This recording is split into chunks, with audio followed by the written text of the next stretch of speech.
perdão. Salmos, vamos falar de Esther também. Salmos, capítulo 33, do versículo 16 ao 20.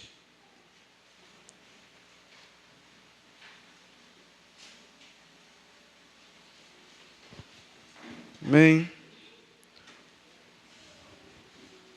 Em nome de Jesus, agradecer a todos, pelos sentimentos, pela consideração no grupo, pelo meu aniversário. Não falo mais a idade, que já está ficando difícil, não é? A gente não fala mais, isso é coisa feia. Mas muito obrigado por tudo, colaboração. O homem fala também não, pastor. Já foi. Ninguém sabe a idade de Adão, ninguém sabe a idade de Abraão até ele ser pai, porque depois, só quando ele foi pai que soube a idade dele.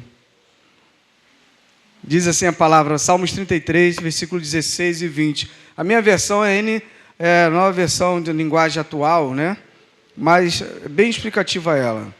Nenhum rei vence por ter um exército poderoso, nem os soldados conseguem a vitória por causa da força.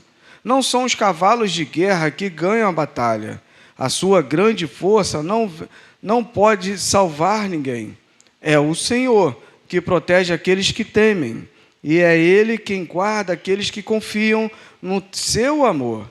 Ele os salva da morte e nos tempos de fome os conserva com vida.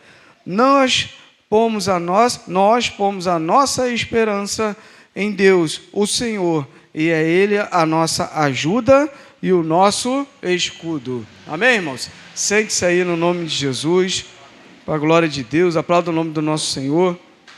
Enquanto eu bebo uma água. Quero trazer uma palavra que diz assim: o poder de Deus se aperfeiçoa na nossa fraqueza. É quando achamos que estamos fracos, é que somos fortes. E quando achamos que estamos fortes, aí é quando a gente está fraco, você não está forte. Porque no versículo Salmos, nesse Salmo 33, o rei, mesmo tendo um exército poderoso, não é ele que vence a guerra. O rei, mesmo tendo muitos cavalos de guerra, não é ele que vai vencer. Mesmo ele sendo forte, ele dizendo que é forte, que é valente, a vitória não está nas mãos dele. A vitória está no nosso Deus. Pode ser o homem mais forte que for. Uma gripezinha mata ele. Uma meningite vai matar ele. Vinha a enfermidade, acabou aquele homem que era forte. Nós vemos isso as pessoas no hospital. É o Senhor que, quando nós o tememos, que Ele que nos guarda. É o Senhor que é o guarda de Israel, que é o guarda da nossa vida. É o Senhor que nos salva da morte. E no meio da fome, Ele preserva a nossa vida. Nós vemos isso no Egito. Houve grande fome no Egito, no Antigo Testamento. Grande fome. E o Senhor preservou o seu povo. Eles não passaram a necessidade, porque eles temiam e confiavam no Senhor. Então, desenvolver uma consciência de que o poder do Senhor se aperfeiçoa na nossa fraqueza, desenvolver uma consciência de que a vitória está em Deus, isso é um papel nosso. Porque muita gente fala de que eu sei que a vitória vem do Senhor, eu sei que Deus nos dá vitória, mas viver essa vida e ter essa consciência que o Senhor vai fazer, isso é uma prática na nossa vida. É como você saber dirigir. Você sabe dirigir, você só pega o carro e dirige. Você sabe fazer comida, você já sabe a medida para fazer o arroz, já sabe a medida para fazer o feijão. Então você já tem essa experiência, você já desenvolveu essa consciência. Então fica fácil para você fazer. Não precisa ninguém falar para você, você já faz, é automático. Desenvolver essa consciência da vitória do Senhor, isso é também um papel nosso, como também desenvolver uma consciência de santidade. É a próxima matéria de domingo que vem. Esteja conosco, desenvolver essa consciência. Como desenvolver uma consciência de santidade? É algo tremendo na nossa vida. Você sabe que é santo, você sabe que você é santo, você sabe o que tem que fazer, só que você não faz porque você tem aquelas raízes, tem aqueles pensamentos, tem aquelas memórias rápidas que a sua mente lança, que você acaba fazendo errado. Por quê? Você não desenvolveu essa consciência de santidade. Quando você tem essa consciência, vem as coisas assim que parecem ser boas, vem um engodo de Satanás, você na hora já fala, isso é armadilha, isso não é para mim, eu vou me sair disso. É essa consciência que nós temos que desenvolver.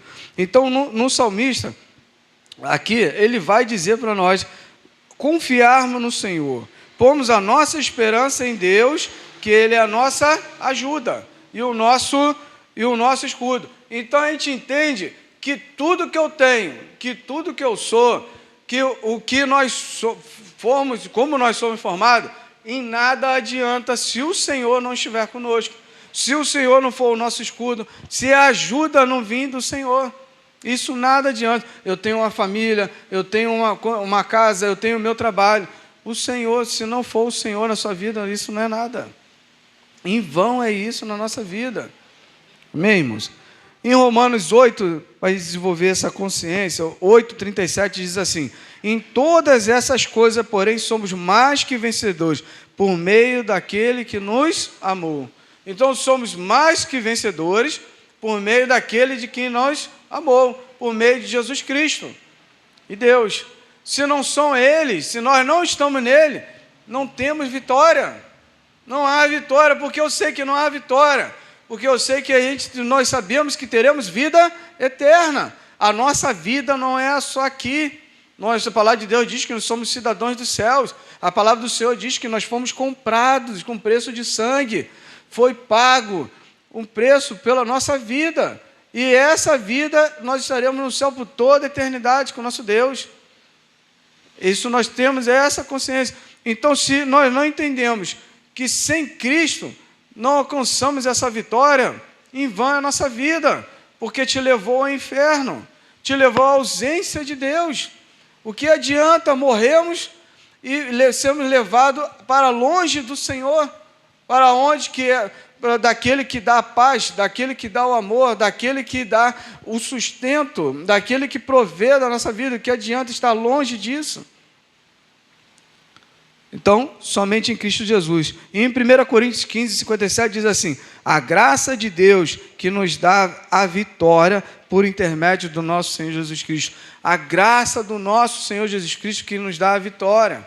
E essa graça que através de Jesus Cristo, que é o nosso Senhor Jesus Cristo, que nos dá a vitória, Jesus nos ensina a viver uma vida como Ele viveu, como Ele fez, para vencermos. Como venceremos se não entenderemos? Quando o Apocalipse diz, é o vencedor, aquele que vencer, aquele que lutar, aquele que se dispor no meu nome, esse será vencedor, receberá a coroa, receberá o novo nome, terá o direito de se assentar direito de mim. Então, em meias lutas, só há vitória em meia luta. As vitórias nunca vai vir na nossa vida se estivermos parados. Nunca há vitória se você ficar parado. Deus não vai trabalhar na sua vida. Deus não vai fazer porque você está parado. Deus não nos chamou para ficar parado.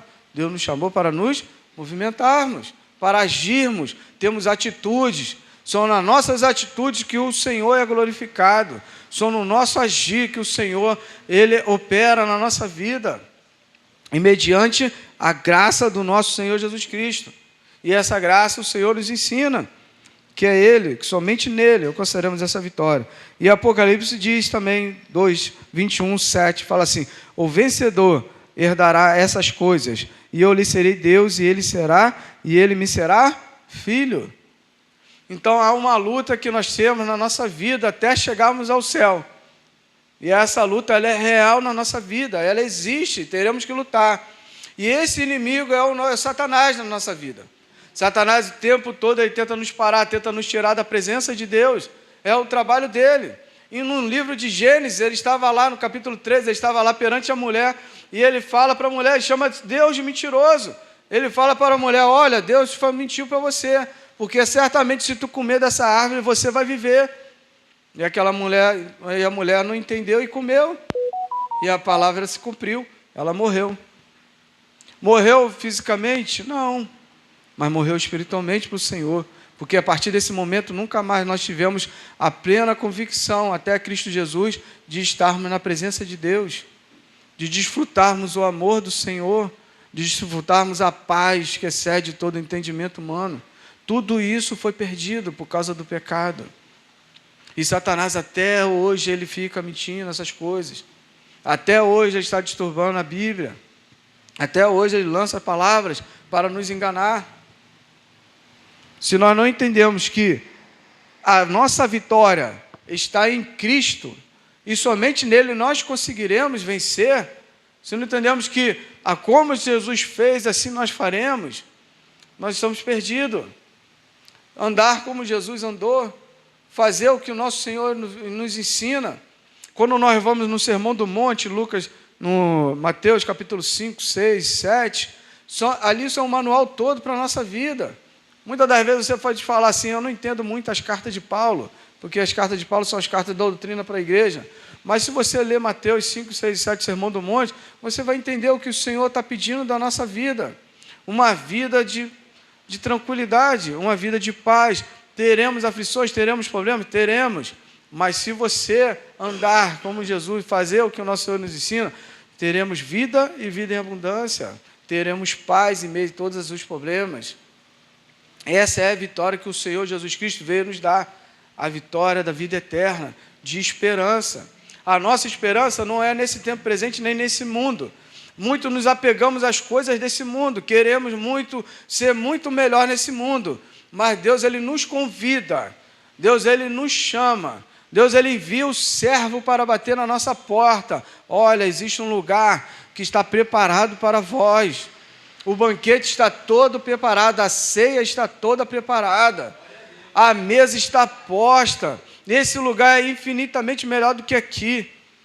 E o Senhor, Ele nos convida e sempre está trazendo a lembrança de nós. Olha, vocês não são daqui, são de outros lugares. Mas muitas das vezes nós nos conformamos com as coisas desse mundo. Nos conformamos com as coisas que são nos apresentadas e achamos que isso é certo. E achamos que isso é bom, quando nós entendemos que só Deus é bom na nossa vida. Só Ele pode fazer na nossa vida.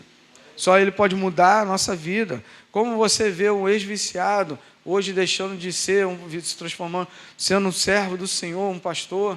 Como você vê uma mulher que tinha tudo para dar errado, tendo um bom casamento com um bom marido. Como você vê um homem que se achava que era mendigo, era pobre, se sentia mal, prosperando e pregando a palavra do Senhor, dando testemunho do que o Senhor fez. Somente em Cristo pode acontecer isso na nossa vida. Um homem que era letrado, tinha 10 faculdades, 5 faculdades, mas era ignorante, era ruim, não gostava de ficar com as pessoas, falava mal dos cristãos e se tornou um apóstolo, um pastor do Senhor, um apóstolo, um presbítero na casa do Senhor.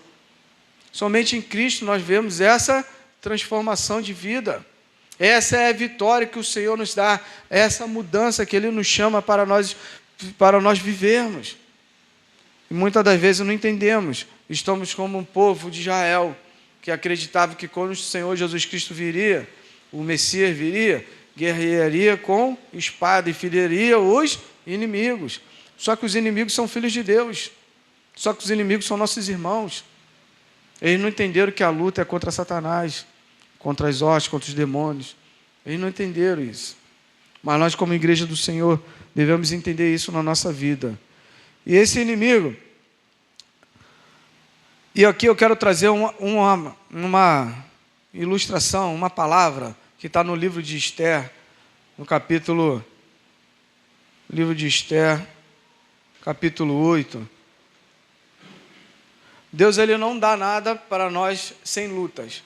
Não adianta, Deus não vai agir na nossa vida. Quando Deus chamou Jesus Cristo, e disse assim, esse é meu filho amado, em quem me comprazo. Esse é meu filho amado, a qual eu escolhi, ao qual veio para salvar. Esse é o meu filho, o Messias. O Espírito Santo conduz Jesus até o deserto para ser tentado. E muitas das vezes nós pregamos que Jesus foi tentado 3 vezes. Se nós lemos no livro de Lucas, no capítulo 4, durante os 40 dias ele foi tentado. em todas as tentações possíveis, Satanás tentou Jesus. Só que as 3 mais que chamam mais atenção foram a do pináculo, do templo e a do pão. Mas Jesus foi tentado o tempo todo e ele venceu Satanás. Ele teve que lutar para mostrar que Satanás tentou botar em xeque o que ele era filho de Deus. Será mesmo que tu é filho de Deus? Será mesmo que Deus é contigo? Será mesmo que Deus vai estabelecer um reino na sua vida, que você veio para morrer na cruz? O tempo todo ele foi, assim também nós somos tentados. Será mesmo que eu sou filho de Deus? Será mesmo que eu estou passando esse todo problema e o Senhor está olhando por mim? Será que Deus está cuidando da minha saúde mesmo? Todo o tempo nós passamos por isso. E esse questionamento Satanás coloca na nossa vida. Será mesmo que o Senhor olha para a minha família, olha como é que estão meus filhos crescendo, olha como é que minha esposa está me tratando, olha como é que o marido está tratando a mulher? Será que o Senhor, isso ele coloca? Mas para nós vivermos aquilo que Cristo nos chama, a paz, o amor, é necessário lutarmos. E nunca é fácil dar o passo, o primeiro passo, pedir perdão, dar o primeiro passo, falar, poxa, precisamos conversar, temos que acertar a nossa vida. E é luta. E para no primeiro dia, você vai achar que tudo vai dar certo. Sentou com sua esposa, o casamento está dando ruim, vai sentar com a sua esposa e vai conversar. Aí você vai botar em xeque a sua opinião, ela vai colocar a sua opinião, e dali vocês vão tirar o equilíbrio. Porque nós queremos prevalecer a nossa opinião. Quando Deus ele nos chama para estar no meio. Quando Deus está no meio, Ele estabelece o equilíbrio do relacionamento. Ele estabelece o equilíbrio da casa. É isso que nós temos que entender. Então, a opinião que vale é de Deus. O que o Senhor me ensina para que a minha casa seja uma casa de paz, a qual o Senhor fala, ali está uma família íntegra, reta, que se desvia do mal. É o princípio, é o Senhor que traz esse equilíbrio para a nossa vida. E muitas das vezes nós queremos fazer a nossa vontade. Quando Jesus falou assim, olha, perdoa. Quando Jesus falou assim, olha, não é assim desse caminho. Muda seu pensamento. Muda sua atitude. E quando entendemos isso, quando Jesus é levado para o deserto, ele é tentado por Satanás, porque quem tenta é Deus, quem tenta é Satanás, não é o Senhor nunca vai nos tentar. E quando ele é tentado ali, ele vence. Ele nos mostra que podemos vencer. Só que, como Jesus vence, em todo momento Jesus cita as Escrituras. Está escrito. Um dos grandes problemas da nossa vida é que nós não queremos mais ler a palavra do Senhor. Queremos ouvir ela. Ouvir vídeo no YouTube, ouvir, às vezes, a Bíblia sendo falada. Mas quando você para pegar a Bíblia, o papel, e ler e meditar, a leitura nos leva... Eu sempre aprendi quando era criança, você quer viajar ao mundo? Vai ler.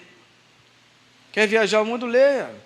Os livros os filmes antigos, Nárnia, Harry Potter, esses filmes antigos que eram de contos de Nárnia, esses contos, isso te levava a viajar pelo mundo, a viajar pela leitura, a você criar imaginações. As pessoas hoje, nós não queremos ler, nos sentimos rasos. Você quer tudo rápido, vídeo curto, 10 minutos explicando a Bíblia e está bom. Sendo que isso te leva às armadilhas de Satanás. Você acredita naquela palavra que foi dada, até naquela pessoa que às vezes está falando bonito, mas às vezes são palavras que te levam a longe da presença de Deus. Quando nós pegamos a Bíblia e meditamos nela, esmiuçamos ela, aí a nossa mente se abre, você desenvolve o pensamento analítico e crítico. Você nunca vai ter um pensamento analítico e crítico se você não ler. Sempre você vai ter pensamentos rápidos, porque você quer tudo rápido. A leitura desenvolve o nosso cérebro, desenvolve o nosso raciocínio. Por isso o Senhor, Jesus disse, está escrito. É porque ele leu, ele viu. Jesus ele estudou na sinagoga, ele estava lá na infância, ele dava aula para os doutores. Então, quando Jesus disse, está escrito pela leitura, pela palavra, ele ali combateu Satanás, as tentações, e ele venceu. Assim, a palavra do Senhor nos ensina a como nós devemos vencer, pela palavra do Senhor. E eu quero trazer um discernimento, sem luta não há vitória. No livro de Esther,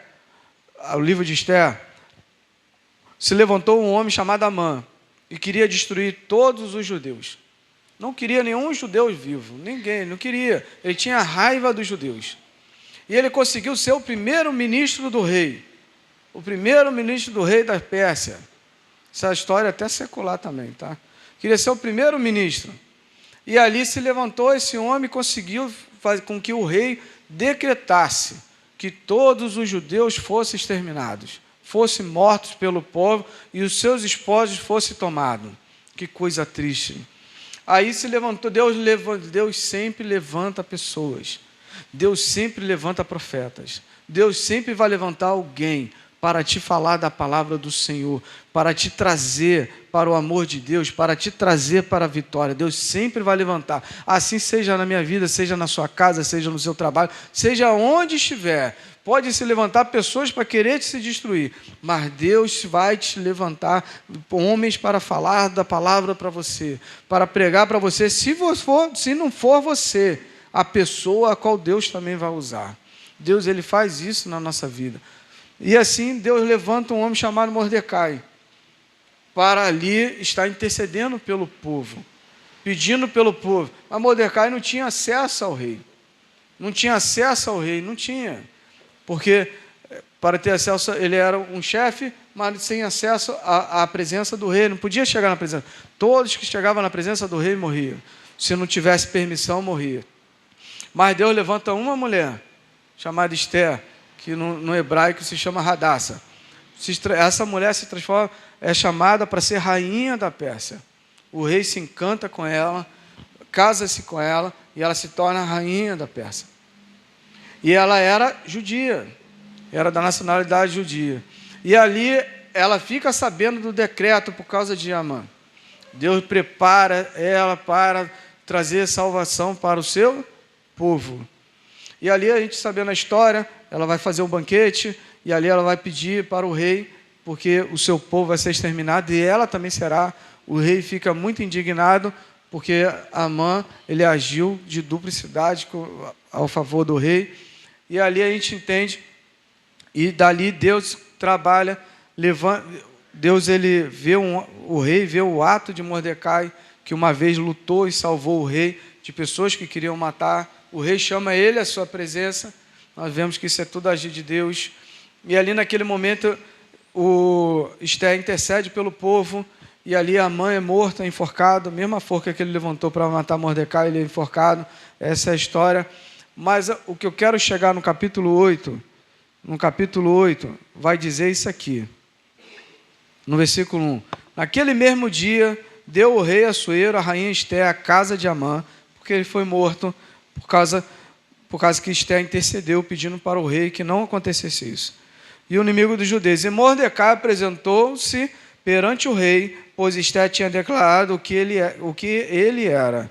E o rei tirou o seu anel que ele havia tomado e deu a Amã, e deu a Mordecai. E Esther encarregou a Mordecai da casa de Amã. E tornou Esther a falar perante o rei, e lançou-se-lhe aos pés com lágrimas, e suplicou que rogasse a maldade de Amã. E o intento que esse projetara contra os judeus. Então o rei estendeu para Esther o cetro de ouro, e Esther, pois, levantou-se e pondo-se em pé diante do rei, disse: se parecer bem ao rei, se eu tenho alcançado o seu favor, e se esse negócio é reto diante do rei, e se ele lhe agrada, escreva-te que revoguem as cartas concedidas a Amã, as quais ele escreveu para destruir os judeus que há em todas as províncias. Amã escreve cartas para todas as províncias do rei Assuero, falando: todos os judeus serão exterminados em tal dia. Todos eles. E Esther intercede. Mas olha só o que o rei vai dizer. Sem luta não há vitória, lembra? Olha o que Esther vai falar, o rei vai dizer: eu não posso revogar a minha palavra. Decreto de rei não volta atrás. Mas ele não tinha levantado Mordecai como primeiro-ministro, como segundo no lugar dele, por causa que Amã foi morto. Ele diz assim: mas o que tu fazer, o que tu escrever com o meu anel, aqui está o meu anel, isso será decreto também. Aí Deus, o que Mordecai escreve, fala assim: todo o judeu que for atacado pelos seus inimigos pode pegar a espada pode pegar o escudo, pode se ajuntar e lutar contra os seus inimigos. Todo o judeu. Deus poderia ter falado assim: acabou aqui, as cartas do decreto foram, mas eles tiveram que lutar pela sua vida. Para ter a vitória que Deus havia planejado através da vida de Esther e Mordecai, teve que ter luta. Deus não deu assim. Deus intercedeu, agiu, mas falou para o povo: vocês vão ter que lutar. Vocês vão ter que lutar, vocês vão ter que acreditar que eu sou o Deus na sua vida. E assim o povo fez. E eles venceram. Então, em meio às lutas, a gente pode, muitas das vezes, se sentir fraco. Muitas das vezes, tu pode pensar: eu sou fraco, eu não consigo. Como eu vou lutar? Eu não sou guerreiro. Os judeus que estavam lá não eram guerreiros. Eles estavam morando em casas, não eram mais soldados, porque eles já tinham sido levados como escravos para outras nações. E Deus falou com eles: vocês vão ter que lutar. Se não lutar pela sua vida, você vai morrer. E o Senhor era com eles. Lembra que nós lemos no Salmo? Um rei não vence pelo seu soldado. Não é os cavalos que vão vencer. Não é o valente que vence. É pelo Senhor que nós vencemos. Mas o Senhor nos chama para lutarmos. Por que isso? Para desenvolver uma consciência na nossa vida de que nós somos vitoriosos nele. Para desenvolver uma consciência que, se nós não nos movimentarmos, nada vai acontecer. Deus, ele não nos vai. Tem um ditado que diz, bacana, que Deus não dá o peixe, ele dá a vara. É interessante isso, né? Deus, ele dá a vara porque ele quer que você se esforce. É como o teu dízimo e tua oferta. Deus poderia falar: pode viver com os 100%. Mas se ele não te ensina a você administrar seus bens através dos 10%, como você vai prosperar? Se você não consegue dar os 10%, porque você ainda não está administrando aquilo que o Senhor está colocando na sua vida. Se você não consegue administrar, como Deus vai conseguir prosperar na sua vida? Então, Ele nos ensina, o tempo todo Ele está nos ensinando. É que muitas das vezes nós estamos com o coração petrificado, com o nosso coração duro, que não queremos aprender. Quando o salmista nos ensina: tem um coração ensinável. Nunca é tarde para aprender, nunca é tarde para melhorar, nunca é tarde para se mudar. A gente acha que a gente já está velho, não vai acontecer nada. Abraão foi ter Isaac com 100 anos. E depois que Rebeca morreu, ele ainda casou de novo, ainda teve mais 3 filhos. E é tarde para ele? Quanto mais tempo a promessa demorar, mais tempo você vai viver. Entenda isso no nome de Jesus. Pregue essa visão do Senhor. E o que eu aprendo com isso, com o Senhor Jesus, em meio a essa luta, em meio ao fracasso? Aonde que você tira essa força? Quero te mostrar na Bíblia, Paulo nos ensinando no Novo Testamento. Abra comigo, Léo, lá em 2 Coríntios capítulo 12, versículo 9. Em nome de Jesus. Jesus, ele é tentado no deserto e fisicamente ele estava fraco. Não estava fraco? Ele não teve fome? Tu estava no deserto sem comer 40 dias. 2 dias ele já estava ficando fraco. 3, imagina, o tempo todo, 40 dias, não estava fraco, mas espiritualmente ele estava forte. Por que ele estava forte? Porque estava jejuando e estava orando. Olha, grandes armas que o Senhor nos apresenta. Quando o Senhor fala em Efésios, olha, Efésios 6:11 diz assim: revesti-vos com toda a armadura do Senhor de Deus, para que não caís nas ciladas de Satanás. Olha o que o Senhor nos ensina: revesti-vos de toda a armadura, a espada, o capacete da salvação, o escudo da fé, a palavra do Senhor, o evangelho que muda a nossa vida, as boas novas. Revestir com isso, a couraça, a justiça de Deus, acreditar que Deus, Ele é justiça, Ele que é o anjo vingador e não sou eu. Eu nunca oro para pedir porque alguém venha tropeçar ou venha eu me vingar da pessoa. O Senhor, a justiça de Deus, ela que é perfeita, ela que vai agir. Mordecai, o tempo todo no livro de Esther, ele foi injuriado.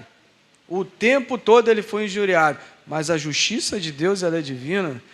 José estava no Egito, o tempo todo foi perseguido. Mas a justiça de Deus, ela é perfeita. E ele se transformou o segundo no Egito.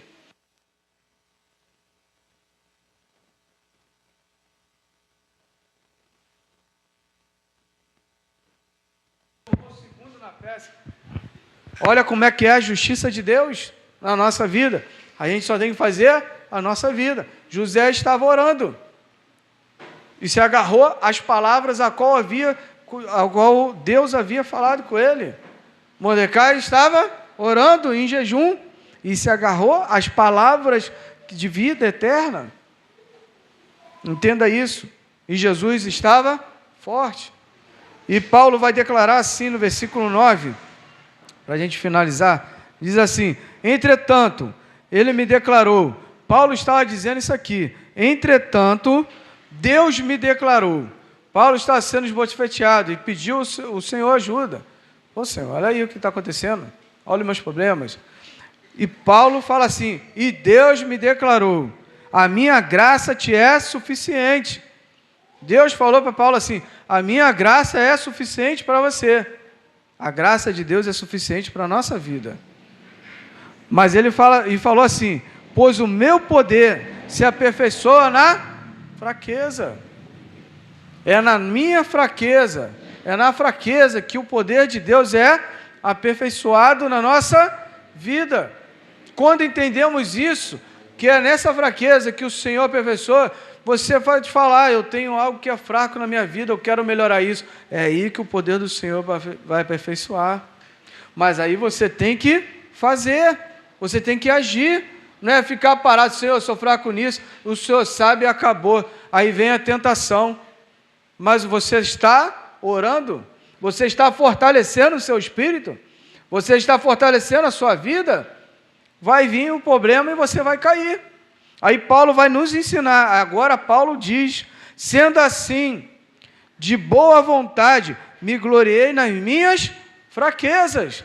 Aí as fraquezas que Paulo tinha, ele se gloriou, a fim de que o poder de Cristo repouse sobre mim. Aí nas suas fraquezas se regloriou. Ele não era um homem bravo? Paulo era um homem bravo. Paulo teve uma vez que Marco queria voltar no meio da missão, aí voltou e falou: então tá bom, tu vai. Aí depois Barnabé queria levar o Marco de novo, eu falei: não quero que ele vá. Ele era um homem rígido, mas ele teve que aprender a ser amoroso, ele teve que aprender a amar. Então, quando nós lemos 1 Coríntios capítulo 13, ele vai falar do amor, como ninguém falou do amor. O amor tudo sofre, tudo crê, tudo suporta.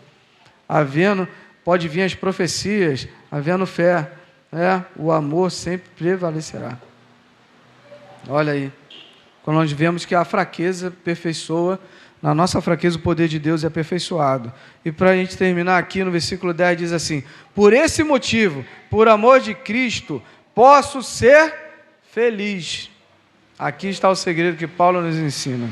Posso ser feliz nas ofensas, posso ser feliz nas necessidades, posso ser feliz nas perseguições, posso ser feliz nas angústias. Portanto, quando estou enfraquecido é que estou forte. Então Paulo nos ensina que podemos ser felizes nos momentos difíceis da nossa vida. Como podemos ser felizes nos momentos difíceis na vida? Quando você entende que esses momentos são provações para nos fortalecer. A provação, ela aumenta a nossa fé. A provação, ela nos traz para próximo de Deus. A provação nos faz ver que no meio da dificuldade nós conseguimos vencer. Deus, ele trabalha na nossa vida. A tentação, ela nos tira da presença de Deus. A tentação nos faz cair, nos levar para um lamaçal. A tentação nos encobre nos encobre com pecado, a qual ponto Deus não consegue mais olhar para nós. Isso é tentação. Então, quando Paulo entende isso, a gente entende que quando Paulo estava preso na prisão, ele estava se gloriando, orando a Deus e louvando ao Senhor. Ele não estava ali murmurando, Não estava ali falando com Deus, aí, Senhor, sou teu servo e estou aqui apanhando. Sou teu servo e ninguém mais está vendo para mim. Sou teu servo, Deus, e apesar do momento eu não tenho mais o que vestir. Sou teu servo, Senhor, eu não estou tendo mais o que comer. Pelo contrário, Paulo está falando, eu me alegro nas aflições que eu passo. Eu consigo achar alegria em meio a todas essas coisas que acontecem na nossa vida. Isso que eu quero trazer para os irmãos. Sem luta não há vitória. E as lutas, muitas das vezes, machucam, trazem cicatrizes, trazem dores para a nossa vida. Mas se nós estamos em Cristo Jesus, entendemos que isso tudo passa e nos alegraremos com o Senhor. Tem um salmo que diz, se não me engano é um salmo, que diz que a alegria, a tristeza, perante a alegria, ela salta. A tristeza, perante a alegria, ela salta de felicidade. Só a tristeza perante o Senhor salta de alegria. Olha como entenda isso. Então, trazer a consciência, essa vivência para a nossa vida, isso melhora muito a nossa vida. Isso transforma a nossa vida. Quando nós entendemos isso. Eu sei que eu fui um homem muito fraco em muitas coisas. Em todas as minhas fraquezas, eu enumerei todas elas e falei, Senhor, é aqui que eu tenho que mudar. É aqui que eu tenho que transformar. E na minha trajetória, até aqui como pastor, o Senhor, Ele foi trabalhando em tudo na minha vida. Teve momentos que eu falei, Senhor, como o Senhor pode fazer isso? Você sabe que eu sou fraco, o Senhor sabe que eu sou fraco nisso. Se o Senhor me levar para esse caminho, eu posso cair. Aí Ele, é na sua fraqueza que o meu poder vai se aperfeiçoar. É na sua fraqueza que o meu poder vai melhorar. Hoje eu estou tranquilo. Hoje aquilo que me trazia aflição, aquilo que eu achava que eu podia cair, hoje eu vivo bem com isso. E não me causa dor, e não me causa pensamentos ruins. Nada disso. Porque o Senhor trabalhou na minha vida. Eu me coloquei à disposição do Senhor. Eu vi que a vitória estava em Deus. Somente Ele poderia trazer essa vitória para mim. Eu não sei a sua fraqueza. Eu não sei o que você tem. Mas eu sei que o Senhor, Ele quer tratar disso na sua vida. Ele quer melhorar isso na sua vida. Basta você confiar no Senhor, como o Salmo está falando. Acreditar nele, que Ele te dará essa vitória. Amém, irmãos? Em nome do Senhor. Aplauda o nome do nosso Senhor Jesus Cristo. Pastor.